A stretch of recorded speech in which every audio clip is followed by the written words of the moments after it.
ஓவராலா அவருடைய handling of spinners and இந்த ஃபீல்டு மிச்சல் மார்ஷோட அந்த கேப்டன்சி உங்களுக்கு எப்படி இருக்குது சார் பார்க்கும்போது? ஓகேயா இருக்கு. அவரே ஒரு மிஸ்டேக் பண்றாரு. அவர் எல்லாம் இன்டெலிஜென்டா போடுவார் போலிங் இல்ல. அவரும் டூபே மாதிரி போடுவார் தான். போலிங்கே வரலையே அவரு. அதிகம் பண்ணாரு. அந்த மாதிரி மிஸ்டேக் அவர் பண்ணக்கூடாது.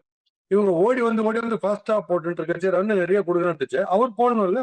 அதுதான் சொல்றாரு. அந்த லீட் எடுக்கணும். ஹர்திக் பாண்டியா அவர் தான் பண்ணிருப்பாரு. நான் போடுறேன் நியூ பால்ல திடீர்னு வந்து போடுவாரு, குறுக்க வந்து போடுவாரு, லாஸ்ட் ஓவர் போடுவாரு. எல்லாமே கான்பிடன்ஸ் தான். இவங்களுக்கு அந்த கான்பிடன்ஸ் இல்லை. இவங்களுக்கு அந்த விக்கெட் ஸ்லோட் ஒன்னு ஆச்சு.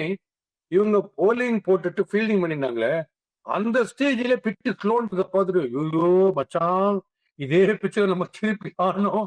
அந்த வேற வரும் சக்கரவர்த்தி சாவடி பாய வந்து அனுப்பால். இப்ப இவரு பாருங்க டேவிட ப்ரீவியஸ் பால் கொஞ்சம் வெறுப்பேச்சு விட்டாங்க. கொஞ்சமா டச் ஆகி விட்டாங்க. ஸ்டாயினஸ் வெறுப்பேச்சு விட்டாங்க. அவர் அடுத்த பால் பொறுமை போயிடுச்சு. ஓகே, டேவிட் அடிச்சு முடிச்சு பாரு பவுன்சர் அவரோட வழக்கமான ஒரு ஷோயப் பக்தர் ரேஜ் யாரோ போடுறாரு அடிக்கிறாரு. வந்து வரவே இல்லை. அவர் அடிச்சு முடிச்சு அவரே பாக்குறாரு அவுட் ஆகுது. இவங்க அழியா ஸ்போக்ஸுக்கு போறாங்க. அவங்க டைப் விக்கெட் நினைச்சு இது அவங்க டைப் விக்கெட் இல்லை.